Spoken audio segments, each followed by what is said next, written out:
Here I have POCO M2 Pro, and today I'm going to show you how to copy contacts on this device. So to do it, firstly you have to go to the contacts application. Then you should go to the section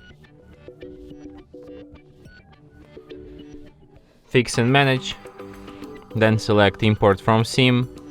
Here you can select which contacts you want to import and then just tap Import. And after that, these contacts will appear on your device's contacts list. And that's it.